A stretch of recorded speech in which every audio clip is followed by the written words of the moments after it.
So I was saying my goal is to bring a very specific approach to anxiety, almost practical for the clinician. I won't go into deep explanation of anxiety theories, but rather try to set up a framework for thinking the concept of anxiety in the clinic itself.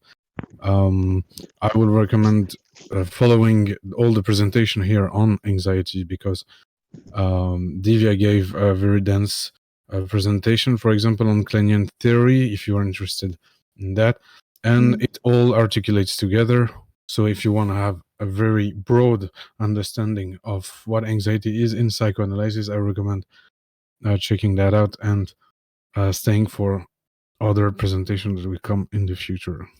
But to start, I will need some explanation and some theory just to understand what we are talking about, right? So I will begin with this introduction and an introduction of anxiety by Rene Roussillon, which is a psychoanalyst and has written a very good book, which I recommend if you are interested in the clinic, which is a manual of psychopathology in clinic, and specifically the chapter 15, which gives an overview of the concept of anxiety. And we'll start with that. Then I will try to make an argument for why do we care about anxiety? Why is it so important in the clinic? And then we will follow up with the relationship between anxiety and symptom, and maybe a clinical case if I have time to illustrate my point. So first of all, we have to understand that anxiety is maybe the strongest argument for a non-normative view of mental health. So by that I mean separating people, normal people, and crazy people, right? This doesn't really make sense when we talk about anxiety. Why? Because everybody experiences anxiety. And sometimes, what we call psychopathologies contains a lot more of it and different aspects of it. But still, anxiety is not enough to say, all right, this is a disorder, this is a disease. It's something everybody experiences in life.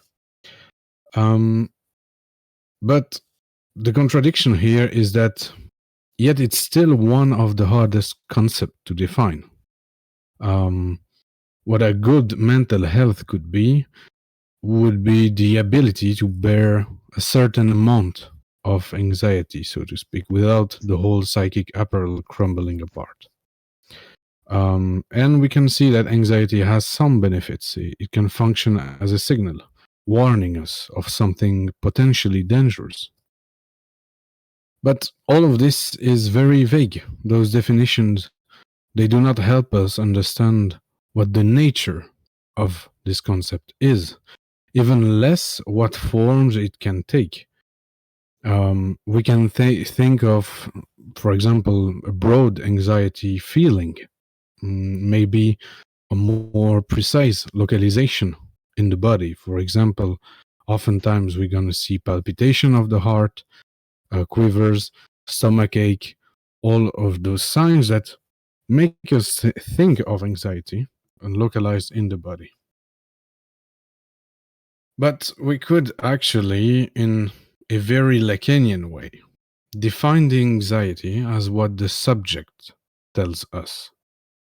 So, in that sense, that means that anxiety would be unique to the person.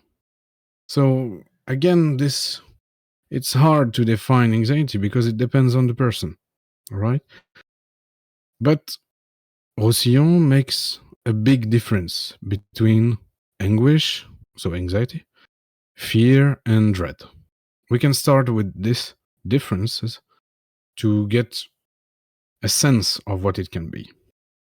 So you see here that fear is related to something objectively dangerous. So, for example, I fear that a bear is going to attack me in the wood, right?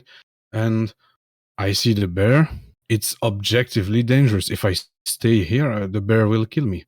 So the person tries to get away from this danger. It's a signal indicating danger. Dread, it's the same thing, but in this situation, I cannot get away from the bear. I'm paralyzed. I'm unable to do something. I cannot run, I cannot flee, and I can be killed. So dread overwhelms the person. But when we talk about anxiety, we are not talking about those things. We are talking about something that comes from the inside, we'll say, an internal danger, which is different from an objective danger like the bear or a man with a gun or something like that. It comes from within.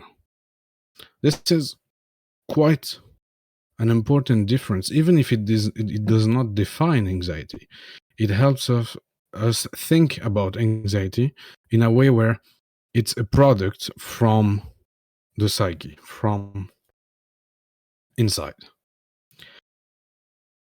Of course, I'm going to go back to Freud, but I'm going to keep it simple because Freud hasn't worked that much on anxiety, but we can take away a few things from his work. Freud tells us that the neurotic anguish is, so the anxiety of the neurotic, is felt by the person when he's confronted by drive requirements. In a way, it makes the ego confront the risk of losing the love of the object.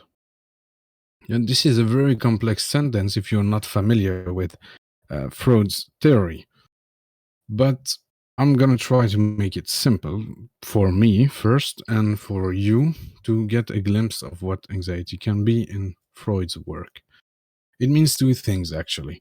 In a book, Freud talks about a trauma that all humanity has gone through. It's the Ice Age. So one day during history of humanity, there was an Ice Age that has radically changed our way to view the environment and therefore created anxiety. Now, here, this is no interest to us. Why? Because it has more of a mythical anthropological value than anything else. It's hard to see that truth apply in the clinic, and frankly, it doesn't really help us understand anxiety in the clinic. It's just someone anecdotic. The second thing that this sentence implies, it's much more interesting. It's an interpretation of Lacan in 1966, and he says that the other, so the other is, let's just understand it as the other person first, is inseparable from one's existence. It's the consequence of the unavoidable situations of frustration and deprivation that the infant will face during his development. So, when you understand this sentence, it means that, well, somewhat along the way of its development, the baby, we'll say the infant, face situations where he is going to be frustrated and face deprivation. And this has a very strong consequence. It creates, I'm going to take a shortcut here, but it creates somewhat the other, which is inseparable from him. You cannot exist truly alone, right? This is what it means. Because if you see this in a way, it makes the ego confront the risk of losing the love of the object. So there must be an other. So, all right, I take Freud, and we can recall also Otto Rank when he said in 1924 that there is a birth trauma, but doesn't really help us. It's just anecdotic. But okay, I understand anxiety is the love loss anxiety. I fear that I will lose an object of love, right? A loving object. Is that anxiety? Well, no, it's not really, because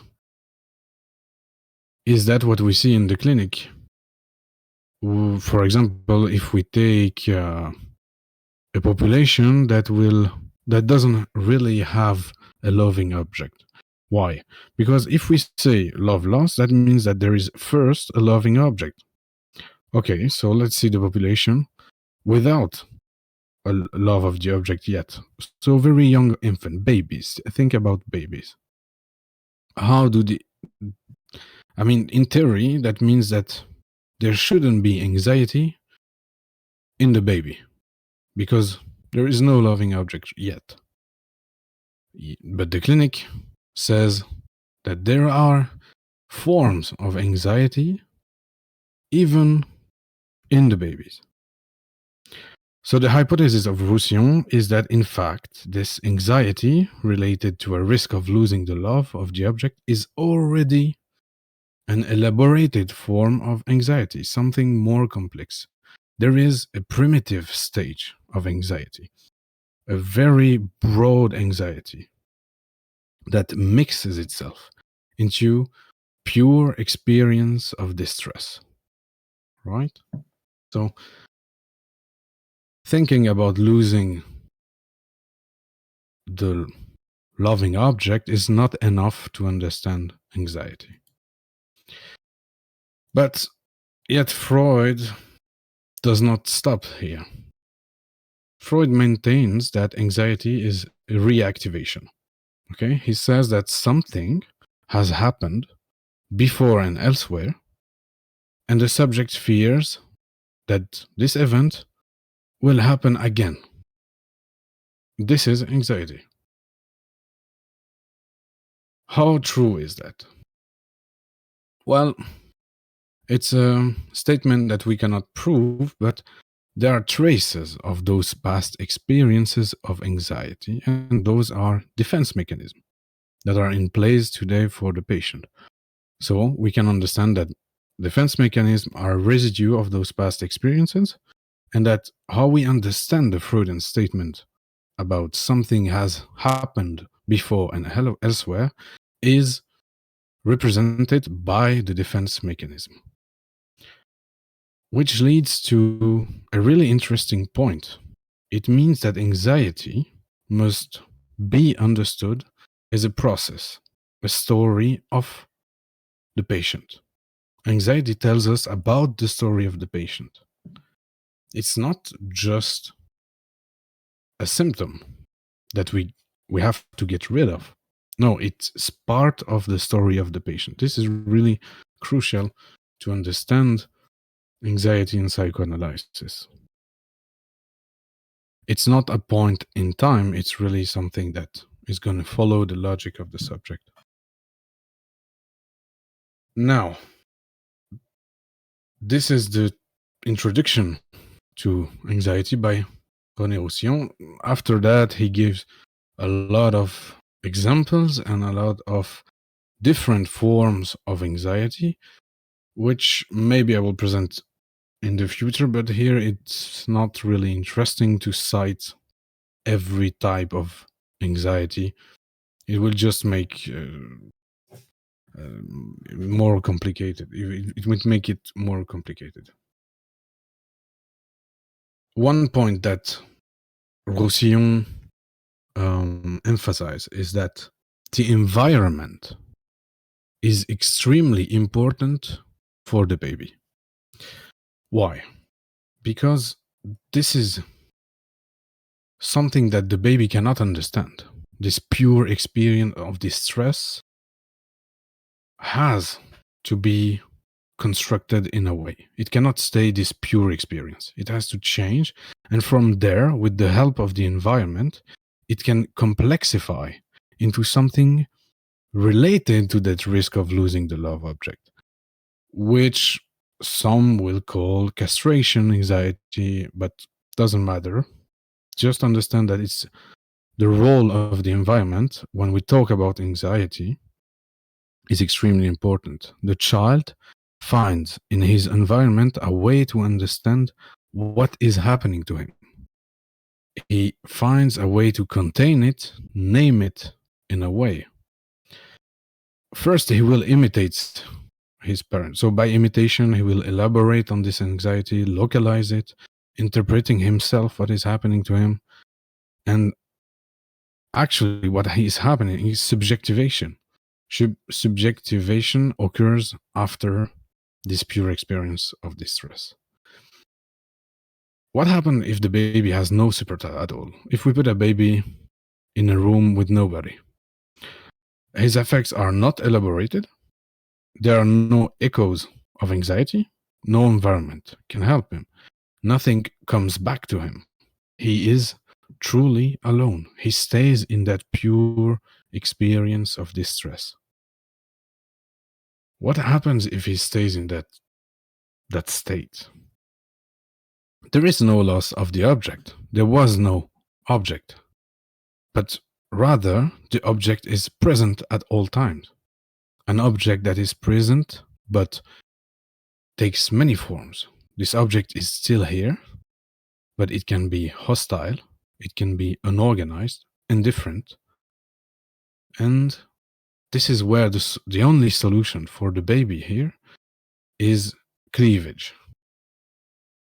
Anxiety becomes so unbearable, so present, that the solution found is division, radical division, cutting himself from his affect. It is something we see in the clinic with violent children.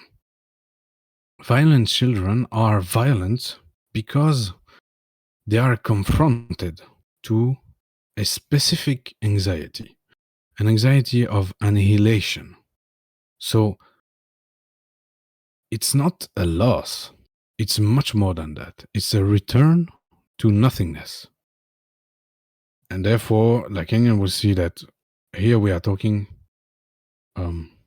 about psychosis, but in a different way. But you can see that this is the building blocks for psychotic children. But this fear of being reduced to nothing, to nothingness, happens when there is no environment that can elaborate anxiety. Just to give you an example of the clinic. So we can. I took an article of Brigitte I, which gives us an explanation of anxiety related to symptom.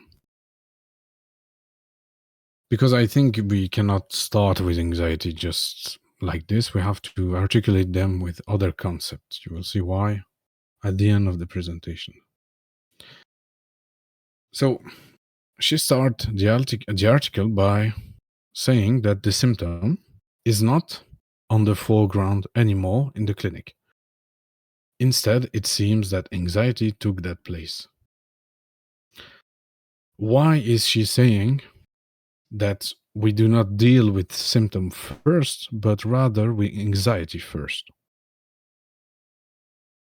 Because, well, in reality, when someone comes to the clinic, he says, well, I have a problem with alcohol.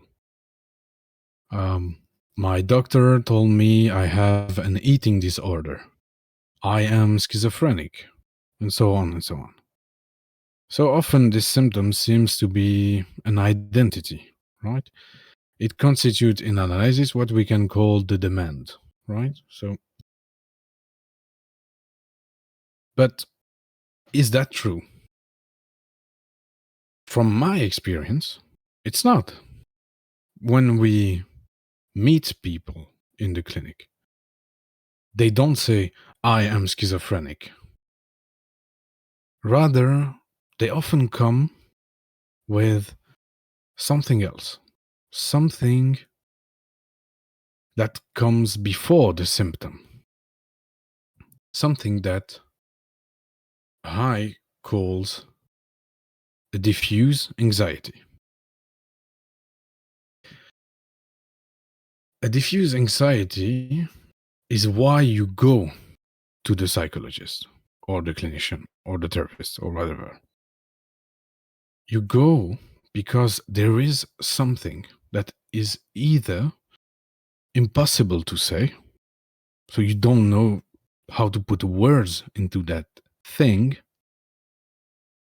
or something that overwhelms you. Here I took the sentence, but an invasion by jouissance, where the subject is somehow frightened by what overwhelms him. If you don't understand what is jouissance, it doesn't really matter. You can go back to the first presentation I did, but it's not, just think about a feeling of overwhelming, something that you cannot bear.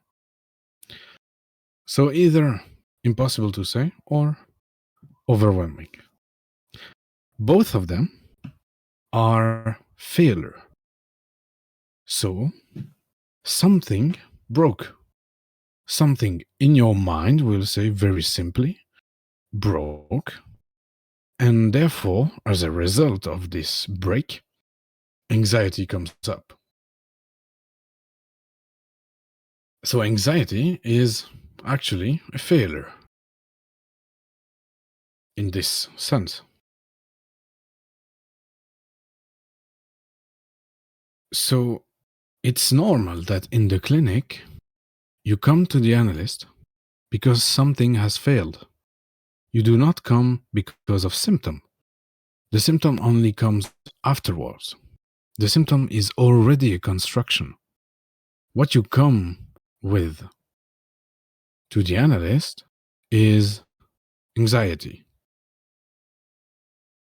The symptom, so the symptom is saying, I have a problem with alcohol, for example, is already a construction that can more or less contain it, name it, localize it, but it's not really that. So, there are moments in our life where we feel that, where we are overwhelmed or there is something impossible to say, to put in words. We will call it moments of anxiety because they are multiple in one's lives, right? It's not something that happened once and then it's over. It's something that can happen to all of us at any point. For example, the most common would be that you go to the therapist because you lost your mother or your father, right? And there is something impossible to say or something that overwhelms you and create anxiety. This is a common moment of anxiety. So those moments of anxiety are what is going to give the symptom its shape. Why do I say that? Because I understand what Lacan called formal envelopes of the symptoms as shapes that the moments of anxiety, by their nature, the differences, gives different types of symptoms. And so that's why he called formal envelopes. When you understand this, so when you talk to someone and he gives you his life or free association or whatever, you can then understand somehow a logical order in which the moments of anxiety appears. It's very important to understand this. It's very important to give those moments of anxiety and the shapes of their symptoms an order, a logical order at least, because this is what comes before the formation of desire. And desire is ultimately our goal, so to say, but it helps us understand this logic. Yeah, so if you have any question, you can just interrupt me. Yeah? I'm just gonna go and um, continue this. So when you go back to this is where psychoanalysis is different from other therapies. This is where we differ from doctors, from medical logic. In medical logic, we would try to prevent this. We would try to give tools to the patient to manage. They say manage anxiety. So you can manage anxiety by doing such and such. But to us, those moments of anxiety are actually what is going to give the symptom its shape and to ultimately make us understand what the logic of the the person is, the subject is. I will not go further into the formation of desire because, frankly, this is not the topic, but it already gives us an idea of the relationship between anxiety and desire. And for now, let us understand that in the clinic, anxiety comes before desire, and therefore understanding anxiety and its relationship to the logic of the subject is mandatory to establish desire. I gives the example of the teenager clinic and comes back to the question of anxiety and symptom. She asks, similarly, so she says, similarly, anxiety reappears moments of the treatment with adolescents when the mask of the symptoms slip away. So mask of the symptom is a Lacanian term that Lacan explained as the notion of mask means that the symptom presents itself in an ambiguous form, which does not allow us to orient the subject in relation to an object of the situation. Just take away from this statement that this mask is those shapes that the symptom can have. It change. She go further and says that anxiety can also rise in moments when we can glimpse that the subject is letting go of a symptom, but hasn't yet built the next one. So it's an anxiety in the between two symptoms. So the patient is having one symptom but hasn't the next, and therefore feels anxiety because of this. She asked the question, should we understand anxiety as a current symptom or as the manifestation of the real of the symptom? I'm just putting those questions for those of you that are interested in Lacanian and already have a sense of what the real is. I'm not gonna explain what the real of the symptom is. I'm just putting those questions for brain food in a way. I've used an image so that we can understand simply what does that mean. Between two symptoms, there is anxiety. That's what Hai says. And I quote her, a breach must occur in the solution of the symptom for the subject to make an analytic demand. That means that if you are really attached to your symptom in a way, that your symptom still binds something, and that you do not feel anxiety, there is no real analytic demand. There is just representation of the symptom. And she continues, as says, the manifestation of anxiety would be the result of this flow in the symptom. So imagine this bridge that I show you in the PowerPoint. This bridge is the symptom, but at one point, this bridge breaks. It breaks and let anxiety go through because of this break. And that's how we can understand the manifestation of anxiety would be the result of this flow in the symptom, which no longer forms a rampart. Thus, the request of the subject concerns first the eradication of anxiety. So, when a patient comes in the clinic, he's not saying, I am schizophrenic, get rid of schizophrenia, or I have a problem with alcohol, get rid of alcohol.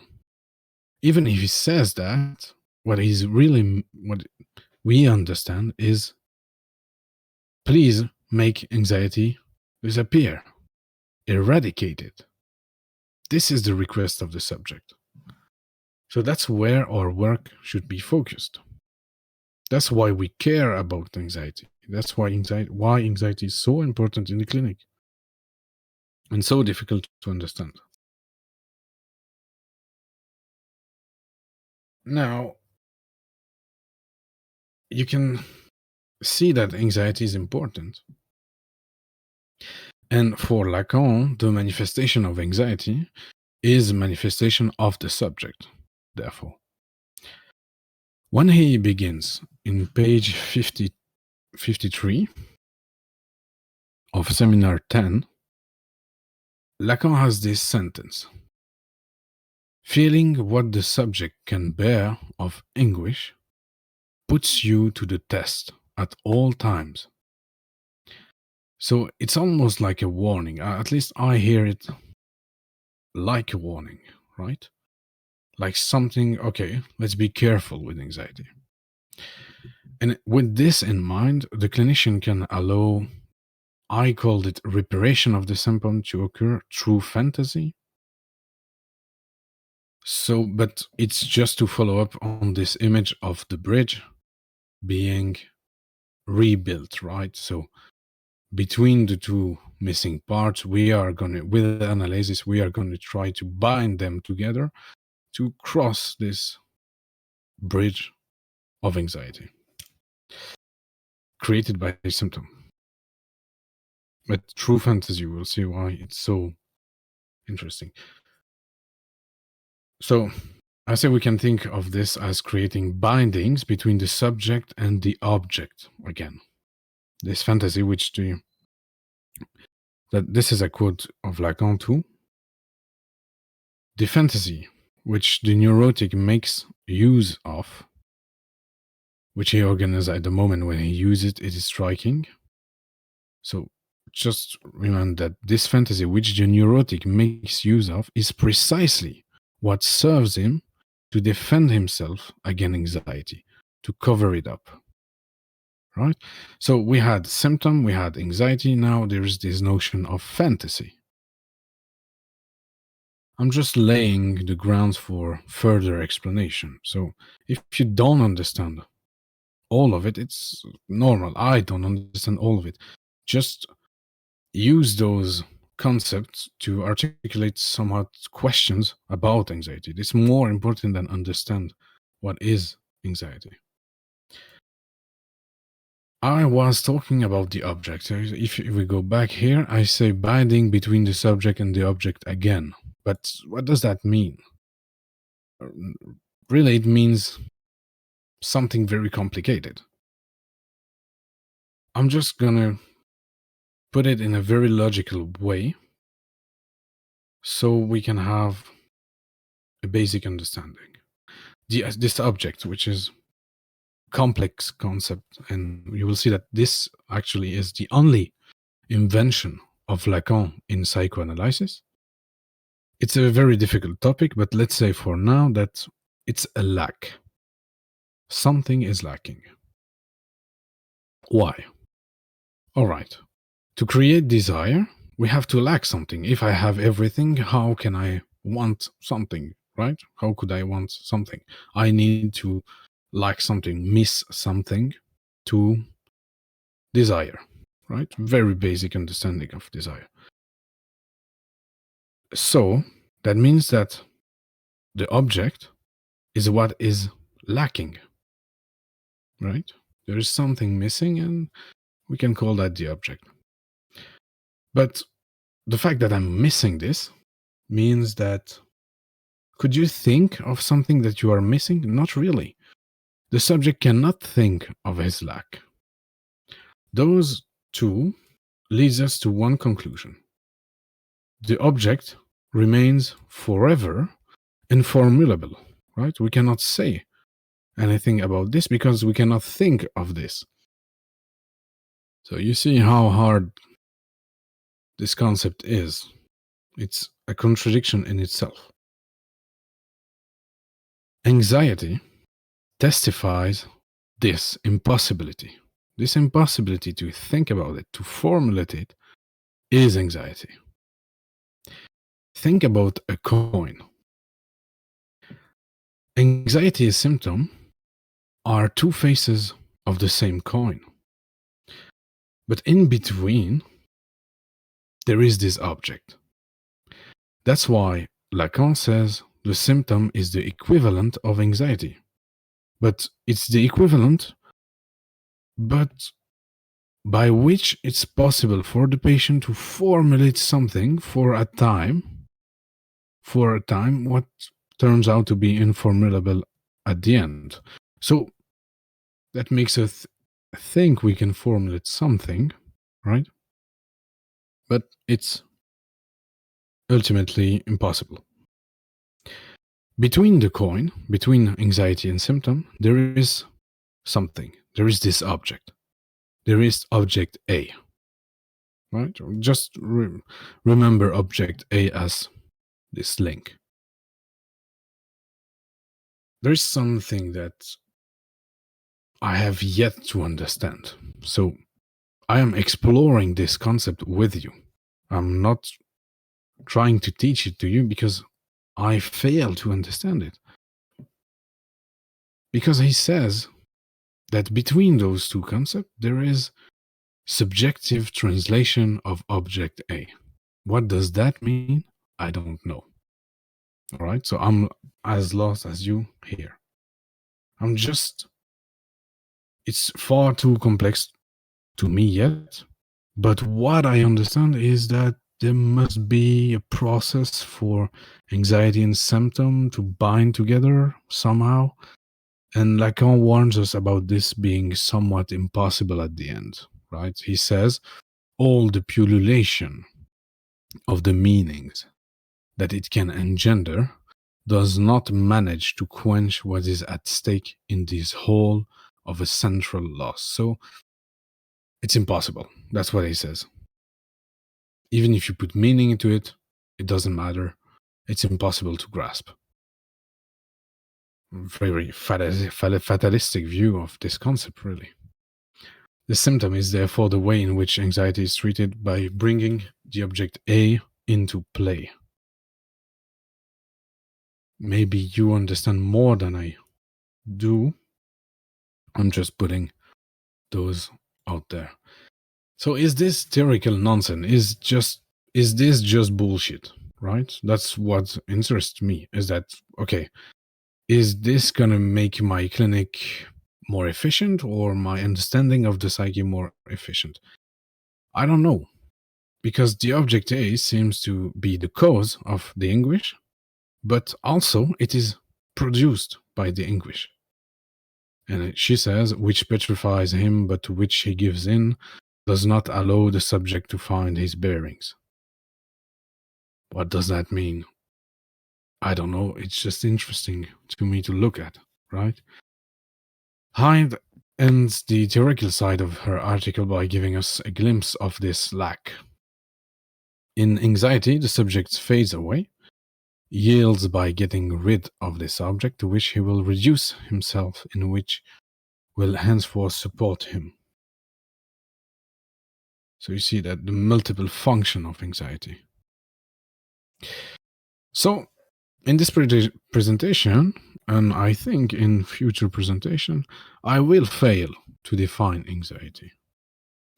And I think it's the point of psychoanalysis, is that you're chasing something, this topic, but yet something is always lacking. Anxiety is the time when the object falls from the subject, right?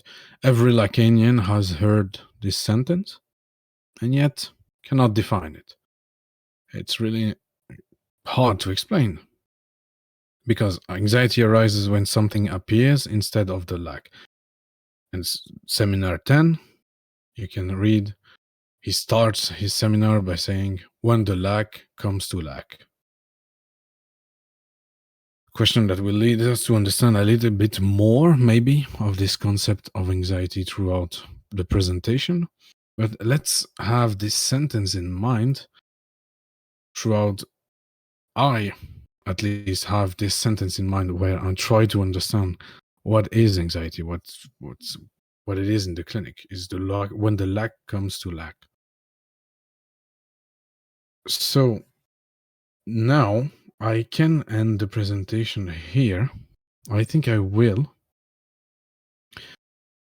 by just giving somewhat a conclusion that's just the conclusion of Hai herself. And she says that the anguish present in the, this is the case that I have written here, but I will not go into the case as it is complex. Maybe in the discussion when we have time, we can work on this, but I will first be open to your questions. And so she ends her article by saying that with the sentence of Lacan, feeling what the subject can bear in terms of anxiety puts you to the test at all times. Here we can understand what Lacan says, because according to these words of Lacan quoted in the preamble, it is necessary to bear the anguish, massive from the encounter, to go in a second time towards a construction of the symptom, in a second time, or another expression of the symptom. But anxiety first, then symptom. Anxiety can be a way of accessing the real side of the symptom. When she says the real side, that means that something that escapes the patient without meaning. If you understand it quickly, it can make it possible to touch the point of enjoyment of the symptom. The support that the symptom takes in the fantasy can be brought to light. Thus will be constructed a formula of desire or fantasy, support of desire, able to stop this incessant progress of drifting subjects. So anxiety. Support anxiety is the goal of the clinic for Hai. And I think it's a really good goal, actually. Maybe ambitious one, but to construct something to bind and to support anxiety is ultimately the goal of every clinic. So now I will open the discussion to questions, if you have. Hello, Jado. Can you hear me? Yes. Hello, Hamid. Hello, Jado. Hello. Thank you so much for your presentation. It was really great. Jado, I have a question. I was wondering about the lack. That this lack is something. It's something that seems to be close to something subjective or objective. This lack that Lacan is talking about, and yes, lacking the lack. Mm-hmm. What kind of lack is he talking about?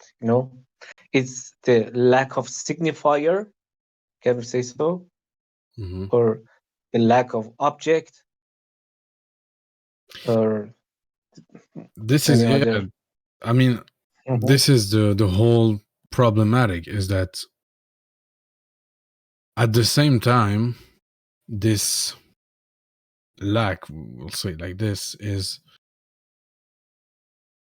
what keeps us away from anxiety, right? So as long as we have this lack, there is no anxiety in theory. There is no anxiety. We function because it's the cause of desire. It's we desire things and we go on. But when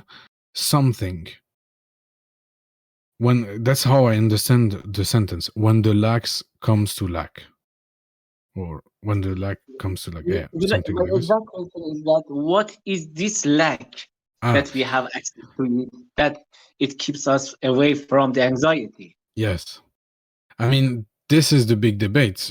Some says that there is no, this is an imaginary lack. Of course, there was never something lost. It's just, how is the, I understand your question as what is the origin of the lack, right? Yeah, but yeah. but Somehow, it's somehow we can say it in that respect. But you are saying that the lack, or Lacan is saying that the lack is keeping us away from the anxiety. Mhm. Yeah, So I have access to this lack right now at the very exact moment. But what? How could I find this lack? This is something that is subjective or objective, or how can I find this lack that I have access right now?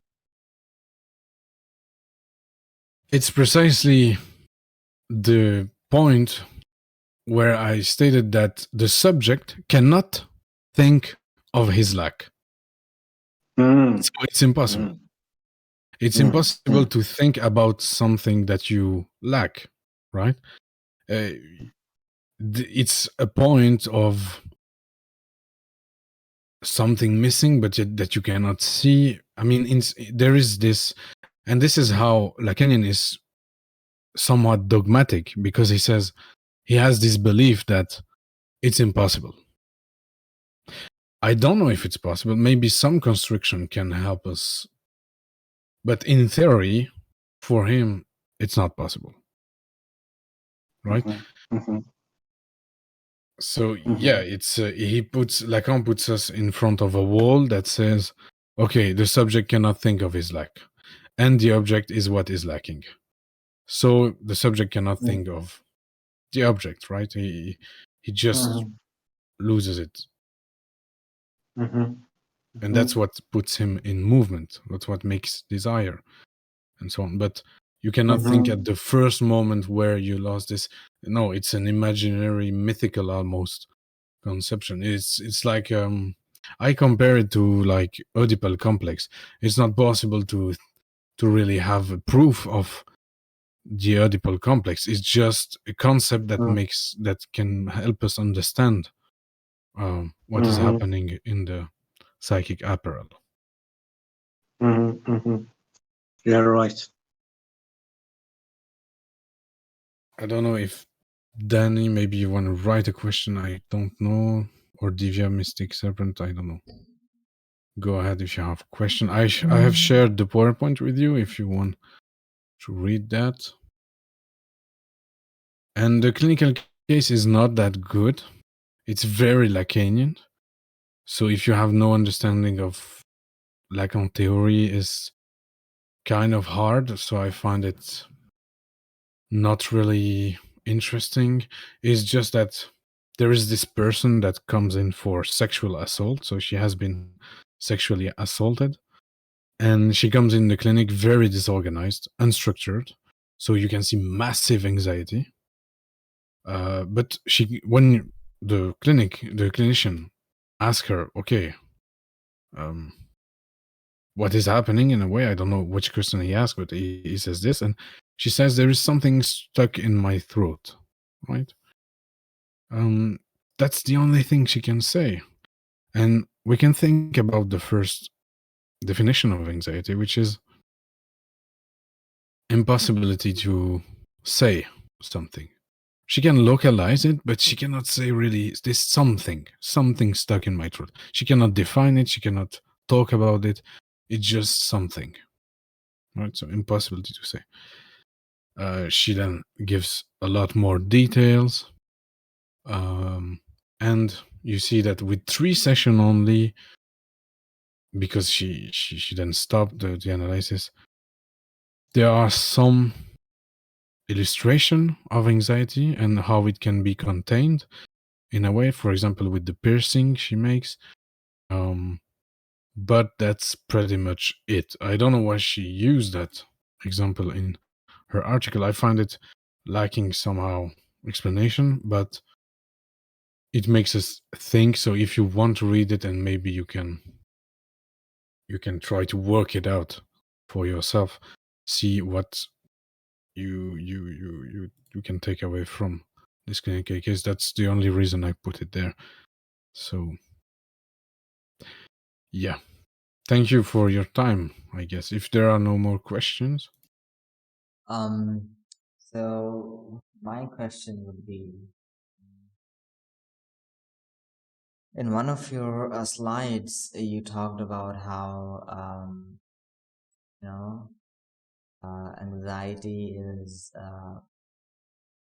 the person's. Sorry, I will be right back. Someone's calling. No problem.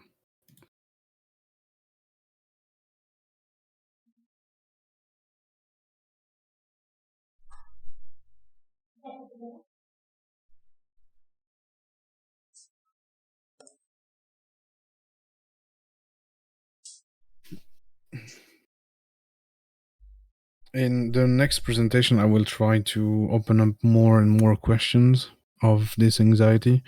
So if just try to take away from this presentation one, that's what Divya taught me at least, that try to get away with one concept or two, one idea from this presentation. That will be really great. Okay, yeah, back to my question. So what I was saying Yes. is, when you say anxiety is subject's story, or Yeah, process. Yeah. process. So when you say this, because the thing is, it's interesting because when you consider anxiety is something that appears to us, right? It's like I feel anxiety. It's like in modern ways we consider it as a very strong emotional thing, and then somehow it goes away. Of course, there is what the person fears, but nowadays we don't really consider what the person fears. We just know that he fears something, he has anxiety. And anxiety is a very general thing that we have some definition of. So how do you think one can know more about the story, anxiety as a story from the patients? I mean, clinically, I mean, how can you give some examples of what questions to ask, or Right. Yeah. So I guess, so I think when I understand this as Roussillon's have written it, is that anxiety as a concept must be understood as a process. But afterwards, I talk about moments of anxiety, right? So there are moments where anxiety comes up. Right. It's not anxiety throughout all your life. There are big moments of anxiety, we'll say, almost as a spectrum. And so I think you want to localize those. So, for example, with a patient, you will say, when have you started drinking? And he will say, for example, most of the time, in my experience, drinking comes from losing a parent. There are a lot of this, and it's extremely neurotic. At least in the neurotic clinic, it's often the case. And so he will say, when I lost my father, I started drinking, I started taking cocaine or whatever. And so there are moments of anxiety where I think I see this addiction being a solution to contain, either we can call jouissance or also anxiety. It comes up and try to contain something, and we can define moments of anxiety. And therefore we have established in the chronological logic of the patient a moment of anxiety. Right. So this and is you like, can build on with that. Yeah. right. So in this moment, you say the patient is kind of building on logic on how it should deal with the anxiety, right? So it has dealt with Yes. anxiety before, and then somehow following the same structure and doing it again. And so, so considering anxiety as a story would be trying to understand this repetition of the structure and how they handle this Right. neurosis. Yes. And for example, you can have this, I started drinking when my father died 12 years ago. And when you ask about the demand, for example, the patient can say, now I fear that my mom will die. And so the risk of, and you go back to what Freud says, the risk of losing the loving object, right? The love object.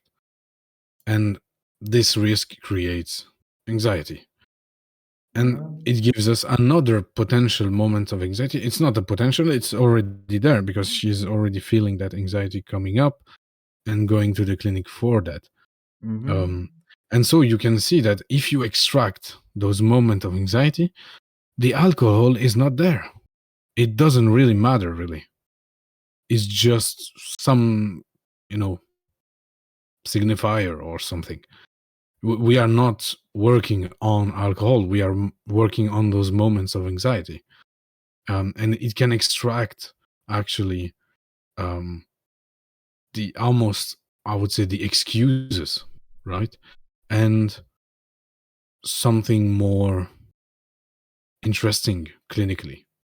In neurotic clinic, in analysis, oftentimes people talk, they give you quick things, right? They already know what they're going to say.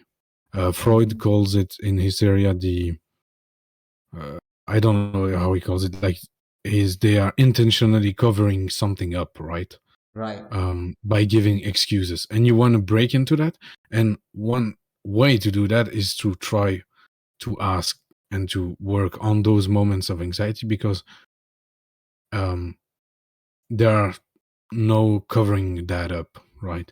It's something that's, and so you want to work on the formal envelopes of the symptom, as Lacan says, because it's going to give almost, in a mathematical sense, the algorithm to anxiety, right? That's how I understand it, is that those moments are different variables, but ultimately they function as one algorithm that is anxiety, and that is related to the logic of the subject itself and gives structure and so on and so on. Right.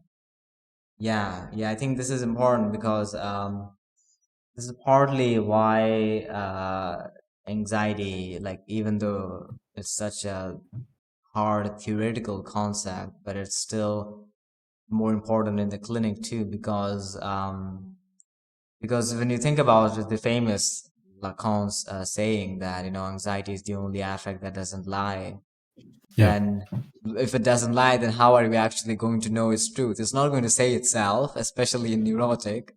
But like how in clinically, you should ask and stuff. So that's why I asked. But yeah, thank you for your answer. That's interesting, because that was exactly my question Tuesday when I had in my psychoanalytic school, because we were talking about, like, how do you differentiate excuses and fantasy, for example, constructing fantasy.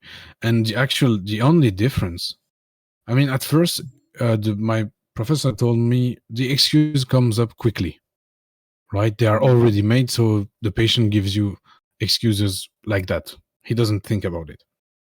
But fantasy, you have to free associate to construct something.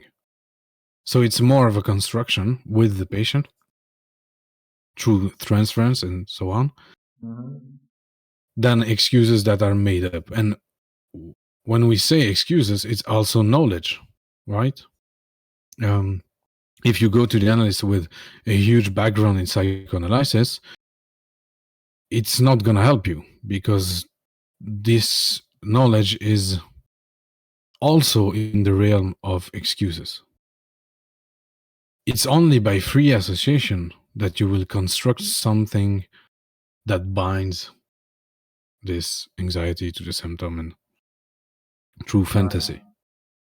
Right? The true fantasy is the true bridge between the two. That's the problem with my image, is that in between the symptom and anxiety, there is fantasy that you can work with to achieve bindings between the subject and the object. That was actually our discussion yesterday with Ken. Right. Is that what's there? and that's what's so hard in Seminar 10, is to understand the relationship between those three concepts, right? And I'm very interested in creating my own understanding of those three concepts, as I think the Seminar 10 does not give a clear understanding of it. It doesn't give clear understanding of anything. Yeah. Yes, exactly. It's losing you more than and I think this is the point of anxiety, is that you're just looking to define it, but at the moment where you're gonna touch it, it slips away. Yes. Yeah. That's why we keep reading. Yes. Because if we got it, we will not be here. We would just read some book and that's it. We'll forget Lacan. Yeah. Yes, exactly. And Jado, I have a question. Don't you think that Lacan find this concept of lack through the anxiety? Don't you think that he understood the lack by the concept of anxiety, or by the emotion of anxiety? I mean, I don't know, because he always sticks to this idea that the anxiety is unique to the person. So I think he established himself some theoretical construction, but I don't think he always, Lacan is, you have to be very careful, because I think you have to stick with one rule. Lacan's rule is, don't understand too quickly. That means that when someone talks about something, try to see what is under it. And I mean, that's the only thing we do in clinic. We don't have magical powers. We're just asking, okay, what do you mean by that? Can you say more about this? This is the only question we ask, right? To clarify with the patient, what does he mean by this or that? And there is something that you cannot learn in theory. That's what I learned a few days ago, is that even if you understand correctly the logic of the subject, it's still a wild analysis if you do not wait for the right moment to intervene. You have, in the right moment is the point where the patient is gonna understand himself the intervention. When it's on the tip of his tongue, then you do the intervention. So almost at the same time as the patient realizes for himself, you do the interventions, and this is what hits. This is the perfect intervention time.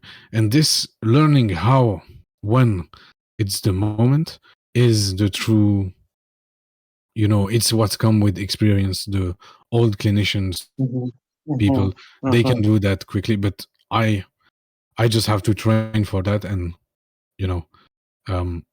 I cannot understand it in a book, right? In my experience in practicing psychoanalysis, I see more anxiety in the side of patient when, for example, at the session of 100 or 150, I ask them, what do you mean by that?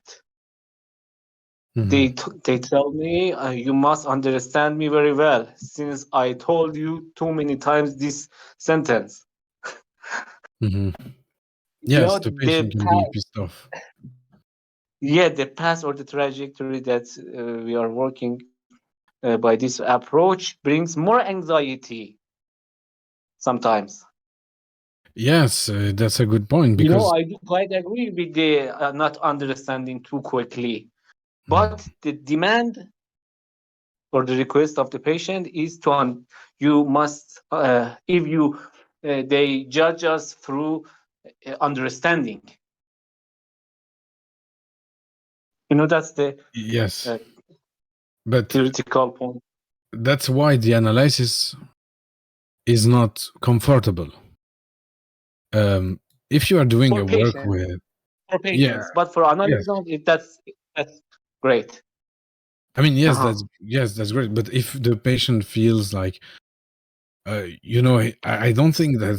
I think that if every time your patient leave the clinic with a smile on his face, Mm-hmm. You're doing something there is, wrong. yeah, you did something wrong, because he has to face resistance. This is CBT stuff. We can leave that for them. So, yeah, you mean so the patient must feel some failure. But yes, of course, some lack. Mm-hmm. And psychoanalysis, you never stop. You stop the session when there is something more to say. Mm-hmm. When you feel that the patient is going to say more, you stop. You say, okay, see you next week. And he feels like he lacks something. He wants to say more, but he cannot. And you have to stick to that rule and say, see you next week. And he is going to be pissed off. He's like, oh my God, I because he's going to go in the car and he's going to think, oh, I should have said that. Oh, I should have said this. And this is the cause of desire. This means that there is movement, right? There is, and it's different for psychosis, of course, but sometimes clinician, I know that sometimes I hold patient for 1 hour and a half because they cannot stop talking. And I did that one time. I try to stay away from this. I try to cut where there is more to say, but I want to cut. It's better than the patient feeling that he said too much, or that, because yeah, talking is trying to cover something up.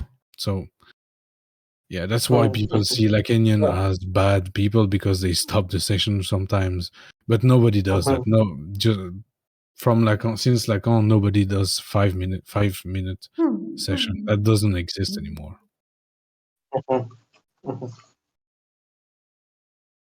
Do you practice in? Sorry, I forgot where you practice.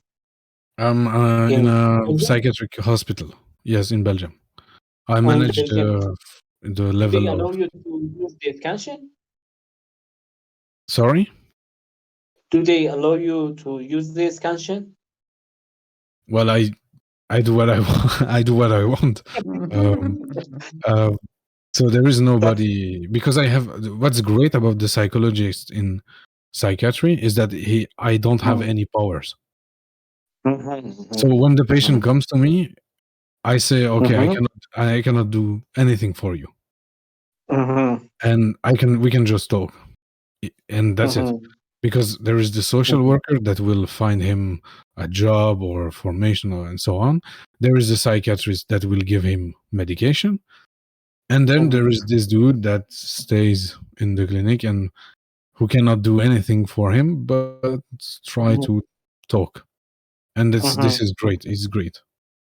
That's And nice. also, do you consider that for people who come to clinic for one session in a week, do you use the scansion for them too? Sometimes, yes. Sometimes it's not the number of session that should define. With that, I stay with buy-in in mind, is that, okay, just don't understand too quickly, just start anew. I don't start my session with interventions, right? I don't start my session by saying, last time we spoke about your mother. No, we just whatever. You can even say, yeah, how are you? And they will often say, I'm not good. Okay, why? And so on and so on. And just any excuse, but to have, you don't want to have an agenda in mind in psychoanalysis, because even in psychoanalytic therapy, you don't want to like, I know Freudians do that. Like they have an agenda in mind. Tell me about your mother, and we're gonna work on your mother, and so on and so on. That's suggestion. We should be very careful with that. Yep. So just don't, Thank you so even much. if you don't say anything, I just have sit to down. leave. Yes, okay, no problem. We Thank you. end the session anyway, I think. Yeah.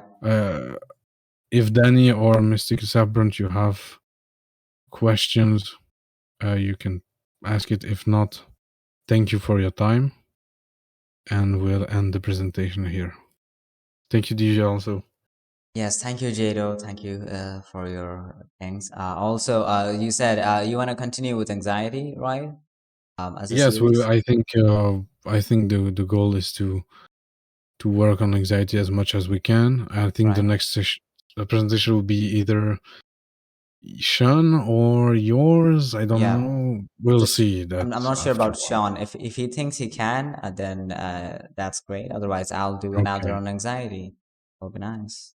Yes, we have a lot of topic to cover. So Danny and Mystic Serpent, try to, if you are interested in this topic, try to look here for next events. I think this can build something very interesting. And if you want specific topics or specific question, Let or us know. even present yourself, right? Mhm. You can present on anxiety.